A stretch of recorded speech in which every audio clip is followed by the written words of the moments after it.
আচ্ছা আর কি কিছু আরেকটা বলবেন? হ্যাঁ, আপনার আমি অনেকদিন ধরে শুনি, অনেকদিন বলতে অনেক বছর হয়ে গেল। হুম।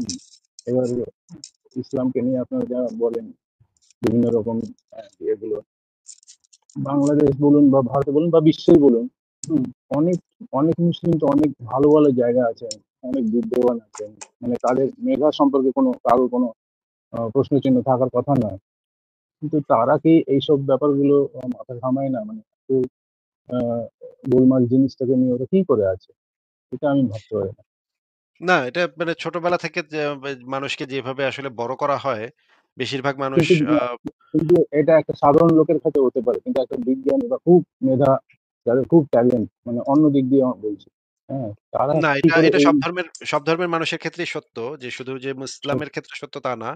এটা সব ধর্মের মানুষের ক্ষেত্রেই সত্য যে হুম হুম হুম ছোটবেলা থেকে যাকে যদি এভাবে বড় করা হয় যে ধর্মে কোনো যুক্তি কাজ করে না। এটা যদি তাকে হুম ছোটবেলা থেকে এইভাবে বড় করা হয় তাহলে দেখা যাবে যে সে দেখা যাবে বড় একটা ইউনিভার্সিটির সে ফিজিক্সের প্রফেসর। কিন্তু সে আ হাতে পাথরের আংটি পড়তেছে ভাগ্য পরিবর্তনের জন্য। ভারতে হুম এরকম অসংখ্য উদাহরণ আছে যে মানে ভারতে ইনফেক্ট পৃথিবীর সবচেয়ে বড় বিজ্ঞানীদের একজন সত্যেন বোস, সে পর্যন্ত তার হাতে পর্যন্ত আংটি ছিল। এর মতো বিজ্ঞানী তো সারা পৃথিবীতে খুঁজে পাওয়া মুশকিল, তাই না? এত বড় হুম বিজ্ঞানী হুম অ্যা বা মা রামানুজন, রামানুজন হুম এত বড় গণিতবিদ, এত বড় হুম মানে বিখ্যাত গণিতবিদ। তার গণিতে তার দখল তো অতুলনীয়। কিন্তু সে আবার মানে কালী দেবীতে বিশ্বাস করত। এইটা তো হুম ভাই খুবই অদ্ভুত ব্যাপার যে গণিতের মতো একটা যুক্তি, গণিত তো যুক্তির উপর ভিত্তি করে গড়ে ওঠে, তাই না? যুক্তির হুম ভিত্তিটাই তো গণিত। গণিতের উপর হুম এত বড় পণ্ডিত সে গিয়া মানে কালী দেবীর পূজা করে বা এরকমের আমাদের যে নিউটন এত বড় বিজ্ঞানী, এত মহান হুম বিজ্ঞানী হুম সারা পৃথিবীতে হুম তার মতো বিজ্ঞানী তো আর কেউ কখনো হইতেও পারবে না, তাই না? হুম মহাবিশ্বের হুম সর্বকালের সর্বশ্রেষ্ঠ বিজ্ঞানীদের আ ১ নাম্বারেই ধরা যায় নিউটনকে। এত বড়, হুম বড় জিনিস আবিষ্কার করছে। কিন্তু তাকে সে তো ওই যে মানে যীশুখ্রিস্ট আমাদের সেভিয়র এবং মা হুম মেরি এই সমস্ত ধুনফুনে এবং সে বিশ্বাস করত যে মানে ছাড়া মানে যৌন সম্পর্ক ছাড়াই তাদের মা মরিয়ম একটা বাচ্চা পয়দা করছে, ছেলে বাচ্চা যার নাম হচ্ছে যীশুখ্রিস্ট। এটা তো ভাই উদ্ভট একটা কথা যে মানে এটা তো পাগলেও বুঝে যে যৌন সম্পর্ক ছাড়া একটা মহিলার পেটে এমনি একটা ছেলে সন্তান হয়ে যাবে। একটা মেয়ের বডিতে থাকে এক্স ক্রোমোজোম আর একটা পুরুষের বডিতে থাকে XY ক্রোমোজোম। এখন একটা মেয়ের পেটে থেকে একটা ছেলে সন্তান বের হইতে হইলে অবশ্যই একটা ওয়াই ক্রোমোজোমের দরকার হবে। ওয়াই ক্রোমোজোমটা একটা মেয়ের কাছে থাকে না। সেটা একটা পুরুষের কাছ থেকে আসতে হয়। পুরুষের কাছ থেকে না আসলে সেই ওয়াই ক্রোমোজোমটা মেয়েটা কিভাবে তৈরি করবে? মেয়েটা তো নিজে মেয়েটার কাছে আছে শুধু এক্স। তাহলে তার ভেতর থেকে যদি একটা ছেলে সন্তান পয়দা হয় মানে XY পয়দা হয়, তাহলে অবশ্যই ওয়াইটা কোথাও না কোথা থেকে আসছে। এটা তো আসমান থেকে ভাইসা বায়ু পরাগায়নের মাধ্যমে মানে তার ইসের ভিতরে ঢুকে যেতে পারে না। এটা তো সম্ভব না। নিউটনের মতো মহান বিজ্ঞানী সে বিশ্বাস করত যে তাদের মা মরিয়ম সে কোন পুরুষের সংস্পর্শ ছাড়া এমনে একটা পোলা বাচ্চা পয়দা করছে। XY ক্রোমোজোম এখান থেকে বাইরিছে। এটা তো ভাই মানে একটা কমন সেন্স এর ব্যাপার। যদি নিউটন খ্রিস্টান ধর্মের পরিবারে না জন্মাইতো, সে যদি মুসলিম পরিবারে জন্মাইতো, তাইলে সে বিশ্বাস করত তাদের নবী আ মানে চাঁদরে ২ ভাগে ভাগ করছে। ১ খন্ড পড়ছে এই পারে, আরেক খন্ড পড়ছে ওই পারে। এটাই সে বিশ্বাস করত। কারণ তাকে ছোটবেলা থেকে এইভাবেই বড় করা হইতো। এই বিশ্বাস নিয়েই বড় করা হইতো। এখন আবার যদি সে হিন্দু ধর্মের পরিবারে জন্মিত তাইলে সে বিশ্বাস করত যে তাদের যে হনুমান দেবতা, সেই হনুমান দেবতা একবার আসমানে উঠছিল, সূর্যরে খায়া ফেলার প্রায় চেষ্টা করছিল কিন্তু খালি খায় নাই দেইখা। আরেকটু হইলেই খায়া ফেলত সূর্যটারে। এই জিনিসটা সে বিশ্বাস করত। যদি সে হিন্দু পরিবারে জন্মাইতো।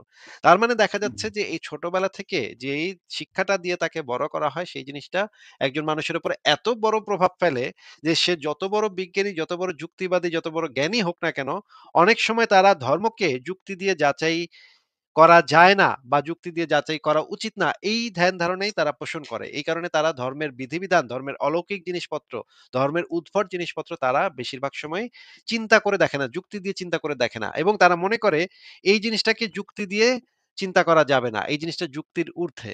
এই কারণে তারা হয়তো এই রকমের করে। এটার আরো নানা ধরনের কারণ থাকতে পারে মানুষের ভিতরে যে বেসিক কিছু ভয় এবং কিছু লোভ মানুষের ভিতরে থাকে। মানুষের একটা বেসিক লোভ হচ্ছে, আমি তো মারা যাবো। আমার মরার পরে তো আমার অস্তিত্ব শেষ। মানুষের অস্তিত্ব যে শেষ হয়ে যাচ্ছে এটা মানুষের জন্য একটা ভীতিকর একটা অনুভূতি। যে আমি অনুভূতি। চলে হুম, যাবো, পৃথিবীতে আমি থাকবো না, আমার অস্তিত্ব থাকবে না। হুম, পৃথিবীতে কত মানুষ লক্ষ, লক্ষ কোটি, কোটি মানুষ থাকবে। আমি শুধুমাত্র থাকবো না। এটা কেমন কথা? এইটা হুম। অনেক মানুষই মানে মন থেকে মেনে মেনে নিতে নিতে পারে পারে। না। মেনে নিতে পারে। এইটা তাদের অস্তিত্ব থাকবে না, সারা পৃথিবী হুম, চলতেছে, আমার কোনো অস্তিত্ব নাই। হুম, এইটা একটা হতাশাজনক একটা কথা, হতাশাজনক একটা চিন্তা অনেকের জন্য যে আমার কোনো অস্তিত্ব থাকবে না। এই অস্তিত্ব বিলীন হয়ে যাওয়া, এই ভীতি থেকে মানুষ যুগের পর যুগ মানুষ চাইছে যে এইটার থেকে আমি কিভাবে বাঁচবো, এটা থেকে কিভাবে রক্ষা পাবো, এমন কোনো কিছু। তখন মানুষ যখন পানিতে পড়ে তখন খড়কুটা থাকলেও আঁকড়ায় ধরার চেষ্টা করে। মানুষের হুম, অস্তিত্ব যেখানে বিলীন হয়ে যাচ্ছে সেই ভীতির ভিতরে যখন মানুষ চলে যাচ্ছে, অস্তিত্ব সংকটে পড়তেছে, তখন মানুষ এই ধর্মীয় গালগপ্প গুলাকে আঁকড়ায় ধরে, ভাবে যে যদি থাকে তাইলে তো বাইচা গেলাম, আর না থাকলে তো নাই, কিন্তু যদি থাকে তাহলে তো আমার অস্তিত্বটা থাকলো, আমি তো আমার পরিবারের সাথে আবার দেখা করতে পারবো। মরার পরেও তো একটা না একটা সময় আমি আমার সন্তানকে এত ভালোবাসি, আমি আমার মাকে এত ভালোবাসি। মাকে তো আমি মরার পর একটা না এক সময় দেখতে হইলেও তো হইতে পারে। এই চিন্তা মানুষের ভেতরে এই যে অন্ধবিশ্বাসগুলাকে জিয়ায় রাখে, অন্ধবিশ্বাসগুলাকে টিকায় রাখে। কিন্তু সত্য হচ্ছে এগুলোর তো বাস্তব কোনো প্রমাণ নাই এবং এগুলো তো মানুষের জন্য আসলে ক্ষতিকর। মানুষের ভিতরে যুগের পর যুগ ধরে ভেদাভেদ সৃষ্টি করছে এবং খুনাখুনি মারামারি সৃষ্টি করছে। এই অন্ধবিশ্বাসের কারণে লক্ষ, লক্ষ কোটি, কোটি মানুষের জীবন গেছে। এইটাও তো আমাদের চিন্তা করতে হবে যে এইটা তো আমাদেরকে কোনো সলিউশন দিচ্ছে না। আমাদেরকে একটা এই যে মার্কস যেটা বলেছে যে এক ধরনের আফিম খাওয়াচ্ছে আমাদের আফিম। পৃথিবীর দুঃখ কষ্ট এইখান থেকে মানে এক ধরনের অলৌকিক একটা অনুভূতি দিচ্ছে। আমরা ভাবতেছি যে হ্যাঁ, আমরা খুব সুখে শান্তিতে আছি। কিন্তু আসলে তো সেটা না। আমাদের তো বাস্তবতা তো স্বীকার করতে হবে। অবশ্যই। আ আ আমিও আগে ভাবতাম যে ধর্ম আ না থাকলে বোধহয় ভালো হতো। কিন্তু আপনার ওই কথাটা মানে একটা খুব গুরুত্বপূর্ণ কথা একবার আপনি লাইভে বলেছিলেন। সেটা হচ্ছে আ অন্ধবিশ্বাসটা যেকোনো ধরনের অন্ধবিশ্বাস আ সমাজের পক্ষে ভালো না। এটা একটা বিরাট কথা। এইটা কিন্তু আমার নিজের চিন্তা ধারণাকে একটু চেঞ্জ করে দিয়েছিল। মানে আমিও একটু মানে এমনি পুরোপুরি নাস্তিক না হলেও এসব মানি না আরকি। পুজো-টুজো কিছু মানি না। কিন্তু করতে হয় সমাজে থাকতে গেলে যা হয়। যাকে আরেকটা বিষয় আমি জিজ্ঞেস করব। সেটা হচ্ছে বাংলাদেশে তো আপনি অনেকদিনই ছিলেন। প্রায় ২০ বছর পর্যন্ত ছিলেন নাকি? হ্যাঁ, হ্যাঁ, অনেক বেশি, আরো বেশি। ২৭, আরো ২৮, বেশি। ২৮ বছর বোধহয়। তাহলে তো আপনি অনেক কিছু দেখেছেন বাংলাদেশে। আমার যেটা প্রশ্ন আছে সেটা হচ্ছে অ্যা রবি ঠাকুর এবং আমাদের আ আরেকজন কবির নামটা ভুলে যাচ্ছি। নজরুলের আ নামই এই রবীন্দ্রনাথের নজরুল, সাথে নজরুল, নজরুলের নামই নজরুল, বেশি নজরুল, উচ্চারণ করা হয়। নজরুল। হ্যাঁ, এই যে ২ জন ব্যক্তি পশ্চিমবাংলায় যেভাবে দুজনকে সমানভাবে রেসপেক্ট করা হয়, বাংলাদেশে কি আপনি দেখেছেন সেই একই রেসপেক্ট আছে? না, দুজনকে সমানভাবে রেসপেক্ট করাটা উচিত বলে আমি মনে করি না। রবীন্দ্রনাথ ঠাকুর হচ্ছে বাঙালির one of a kind, হ্যাঁ? মানে হাজার one of a বছরে kind একজন জন্মায় একজন রবীন্দ্রনাথ ঠাকুর। জন। রবীন্দ্রনাথ ঠাকুরের সমতুল্য আর কেউই নাই, হ্যাঁ? হুম, হুম। মানে বাংলাদেশ উনার অবদানটা বাঙালি কিন্তু অতুলনীয়। বাংলা ভাষার ভেতরে এমন কোন ব্যক্তি এখন পর্যন্ত জন্মায় নাই যে রবীন্দ্রনাথ ঠাকুরের কাছাকাছি পর্যন্ত যাইতে পারবে। সমকক্ষ তো অনেক দূরের কথা। কাছাকাছি পর্যন্ত যাইতে পারবে এটা আমি মনে করি না। এটা সম্ভব না। এটা একটা কিন্তু অবাস্তব কথা। সম্মান কিন্তু দুজনকেই সমানভাবে পশ্চিমবাংলায় সম্মান দেওয়া হয়। বাংলাদেশের অবস্থা কেমন সম্মান দেয়া জানেন? হোক, কিন্তু মানে তাতে তো আর সমকক্ষ হয়ে যায় না। ২ জন তো সমান হয়ে যায় না তো অবশ্যই, মানে অবশ্যই। সম্মান দিলেই তো তারা সমকক্ষ হয়ে যায় না। নজরুল ইসলাম ছিলেন মানে রবীন্দ্রনাথ ঠাকুরের একজন চেলা, মানে একজন অনুসারী ছিলেন। তার কাছে গিয়ে হুম, মানে শিখতেন। তার ছাত্র ছিলেন। আচ্ছা, রবীন্দ্রনাথের সমতুল্য আচ্ছা, তো এটা পাশাপাশি নাম উচ্চারণ করাটাও উচিত না। এই ২ জনের নাম আচ্ছা। পাশাপাশি উচ্চারণ করাটাও উচিত না। উচ্চারণ করাটাও রবীন্দ্রনাথের সম্মানের সাথে একটা ধৃষ্টতা হয়ে যাবে। নজরুল ইসলাম অবশ্যই অনেক বড় কবি, অনেক মানে মেধাবী কবি, সে বিষয়ে কোনো সন্দেহ নাই। কিন্তু রবীন্দ্রনাথ ঠাকুরের মানে সাথে তো তার নাম উচ্চারণ করাটাই উচিত না। রবীন্দ্রনাথ ঠাকুর হচ্ছে গিয়ে বাঙালির একটা সূর্যের মতো এবং তার হুম, সমকক্ষ আর কেউ নাই। এইটা স্বীকার করে যে স্বীকার করতে পারবে না সে বাঙালি বলেই আমার কাছে মনে হয় না, সে বাঙালিই না। রবীন্দ্রনাথকে যে স্বীকার করতে পারবে না সে বাঙালি হইতে পারবে না কখনো। তো নজরুল নিজেও তো রবীন্দ্রনাথের বাসায় গিয়ে বসে থাকতো বা তাকে গুরুদেব বলতো, তার পায়ের কাছে বসে থাকতো। মানে এটা তো মানে সমকক্ষ কোথা থেকে? এগুলা কারা এগুলা বলে বা কারা এগুলা প্রচার করে? এদের মাথায় কি আছে সেগুলো আমি কিছু বুঝি না ভাই। এরা উদ্ভট সব মানে কথাবার্তা, উদ্ভট সব চিন্তাভাবনা। আ কিন্তু ২ জন মানে আমি রবীন্দ্রনাথের সাথে যদি কারোর তুলনা করতে হয় তাহলে তুলনাটা করা উচিত পঞ্চপাণ্ডবের, হ্যাঁ? যারা আধুনিকতাবাদের, আধুনিক কবিতার, যারা বাংলা ভাষায় যারা আধুনিক কবিতার সূচনা করেছিল, যে পঞ্চপাণ্ডব, সে পঞ্চপাণ্ডবের তুলনা করা উচিত। যে তাদের মেধা রবীন্দ্রনাথের একটু কাছাকাছি পর্যন্ত যাওয়ার একটা মানে সম্ভাবনা ছিল। সেই পঞ্চপাণ্ডবের ভিতরে আছে সুধীন্দ্রনাথ, বুদ্ধদেব, তারপর হচ্ছে গিয়ে জীবনানন্দ দাশ। ওনারা ছিলেন। ওনারা ৫ জন মিলে ওই রবীন্দ্রনাথের কাছাকাছি যাওয়ার মতো একটা মানে সমকক্ষতা যদি হইতেই হয় তাহলে এই ৫ জনকে, পঞ্চপাণ্ডবকে ধরতে হবে। কিন্তু ভাই নজরুল তো এটার মানে কোনো ইয়েই না। এখানে কোনো লাইনেই নাই। কোনো প্রতিযোগিতাতেই নাই। সে কোথায় আছে? এইগুলা কারা বলে বা কারা প্রচার করে আমি এগুলা বুঝি না ভাই। এগুলা এই সমস্ত লোকের সাথে তো আমি আলোচনাতেও বসবো না। যারা এগুলা বলে যে এরা সমকক্ষ বা এদের মানে ২ জনের সম্মান সমান বা এগুলা কি? আর বাংলাদেশে যেটা হয়, বাংলাদেশে যেহেতু নজরুল ইসলাম নামে মুসলমান, কামে তো মুসলমান ছিল না। নজরুল ইসলাম তো নাস্তিক ছিল আসলে। নজরুল ইসলাম তো আচ্ছা। আ আ য যখন শিখা পত্রিকা, বাংলাদেশে যে শিখা হুম, পত্রিকা, শিখা আন্দোলন যখন হয়েছিল, তখন শিখা পত্রিকার যে লেখকেরা একবার কলকাতায় গিয়েছিল, তাদের সাথে নজরুল ইসলামের দেখা হয়েছিল। নজরুল ইসলাম তাদেরকে জিজ্ঞেস করেছিল, "আরে!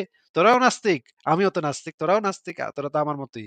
এইটা নজরুল ইসলাম তাদেরকে বলেছিল এবং নজরুল ইসলামের কবিতার ভিতরে পাওয়া যায়, বোঝা যায়, পড়লে বোঝা যায়। যদিও নজরুল ইসলাম সরাসরি কখনো প্রকাশ্যে স্বীকার করে নাই সে যে নাস্তিক। কিন্তু কবিতা পড়লে বোঝা যায় যে নজরুল ইসলাম আসলে নাস্তিক ছিল এবং নজরুল ইসলামের যে ছেলেরা, ছেলেদের নামও যদি আপনি দেখেন, নামগুলা ছিল মানে সো কল্ড হিন্দুয়ানি নাম। তো হুম, হুম, এইখানে বাংলাদেশের যে মুসলমান জাতীয়তাবাদ যখন মানে করা হয়েছে, সামনের দিকে নিয়ে আসা হয়েছে যে মুসলমান জাতীয়তাবাদকে করতে হবে, উস্কাই দিতে হবে, তখন নজরুলকে ধরে টানা-হেঁচড়া শুরু হইছে। এই নজরুলকে একটু উপরে ওঠানোর জন্য, রবীন্দ্রনাথের উপরে ওঠানোর জন্য বাংলাদেশে বিভিন্ন ধরনের উদ্ভট গল্পগুজব প্রচার করা হয়েছে। একটা গল্প আমি ছোটবেলা থেকে ওয়াজে শুনে আসতেছি যে আসলে নাকি নোবেল পুরস্কার নজরুলরেই দিতে চাইছিল। তারপর নাকি রবীন্দ্রনাথ নাকি মানে মানে চুরি কইরা, নজরুলের কবিতা চুরি কইরা ব্রিটিশ করে ভাও কইরা তারপর নাকি নোবেল পুরস্কারটা ভাগায় নিচ্ছে। এইটা আমাদের এক হুজুর আমাদেরকে বলতেছিল। তো হুজুরকে আমি জিজ্ঞেস করলাম, "হুজুর, তাইলে রবীন্দ্রনাথ নোবেল পুরস্কার পাইছে কত সালে?" বলে যে ১৯১৩ সালে। আমি বলি, "তাইলে নজরুল ইসলামের জন্ম কত সালে?" ১৮৯৯ সালে। তাইলে হুজুর মানে ১৯১৩ সালে তো নজরুলের বয়স মাত্র ১৪ বছর। তাইলে ১৪ বছরে সে বেটা কি এমন কবিতা লিখলো যে সে রবীন্দ্রনাথের তো এটা জিজ্ঞেস হুম, করলাম বেটারে। বেটা তখন চেইতা গেছে। বলে, "হ্যাঁ, তুই বেটা তুই নাস্তিক। তুই মানে বুঝোস না। তুই হুম, বুঝতে মানে পেরেছি। খালি প্রশ্ন করস।" তো আমি বললাম, হুম, "ভাই ১৪ বছর বয়সে কি এমন কবিতা নজরুল লিখলো যে সে নোবেল পুরস্কারের কাছাকাছি চলে গেল?" আর তখন তো হুম, রবীন্দ্রনাথ অনেক বয়স্ক মানুষ। তো সে রাইট। তারের নোবেল দেওয়ার কোনো নাই, কিন্তু নজরুলের নিয়ে গিয়া ১৪ বছরের একটা বালকরে গিয়ে নোবেল পুরস্কার দিব নাকি? তারপরে এই টাইপের গল্পগুজব ছড়ানো হইলো যে নজরুলের কবিতা চুরি কইরা রবীন্দ্রনাথ নোবেল পুরস্কার পাইছে। হ্যাঁ? এগুলো ওয়াজে অনেক বলা হইছে। আমি নিজে ওয়াজে শুনছি। অনেক হুজুরের মুখে থেকে হুম, শুনছি। এইগুলা বলা হইছে নজরুলকে ঠাইলা। কিন্তু নজরুল নিজেই সারা জীবন রবীন্দ্রনাথের অনুসারী ছিল, ভক্ত ছিল। গুরুদেব বলতো, কবিগুরু বলতো এবং মানে খুবই শ্রদ্ধা করত। মানে মারাত্মক রকমের শ্রদ্ধা করত রবীন্দ্রনাথ ঠাকুরকে। তো এই টাইপের ব্যাককল গরু গাধাগুলা যে কোত্থেকে আসে, কোত্থেকে জন্মায় এগুলা, যে এখন নজরুল এবং রবীন্দ্রনাথকে সমতুল্য বা নজরুলকে তার থেকেও বেশি আ মানে নোবেল পুরস্কারের দাবিদার, এগুলা কারা বলে, এই সমস্ত গরু, ছাগল, ভেড়া, চুনাহাগা, বলদ, এই টাইপের লোকজনদেরকে নিয়ে আমি তো কোনো কথাই বলতে চাই না ভাই। অনেক অনেক ভালো লাগলো আপনার এই কথাগুলো শুনে। আচ্ছা, আরেকটা এই সম্পর্কে আরেকটা প্রশ্ন ছিল। সেটা হচ্ছে আমি যখন পশ্চিমবাংলায় যেহেতু বাস করি, অনেক বাঙালি বাড়িতে আমার যাওয়া আসা হয় এবং মুসলিম বাড়িতেও যাওয়া আসা হয়। আমি বেশ কয়েকটা মুসলিম বাড়িতে নজরুলের ছবি দেখেছি। নজরুল এর ছবি মানে ওনারা বাড়িতে রেখেছেন, আছে। হ্যাঁ? আবার বাঙালিতে দুজনেরই ছবি দেখেছি। রবি ঠাকুরের ছবি থাকে, আবার নজরুলের ছবি থাকে। বিশেষ করে ক্যালেন্ডার তো থাকেই। এমনি ছবি ফর্মে না থাকলেও এরকম থাকে। আপনি বাংলাদেশে আপনার বন্ধু-বান্ধব বা আত্মীয়স্বজনের বাড়িতে কি রবি ঠাকুরের ছবি এইভাবে দেখেছেন বাড়িতে রাখা? আমাদের ছোটবেলায় আমাদের বাসায় রবীন্দ্রনাথের ছবিও ছিল, নজরুলের ছবিও ছিল। ২ জনের ছবি ছিল আমাদের বাসায় ছোটবেলা।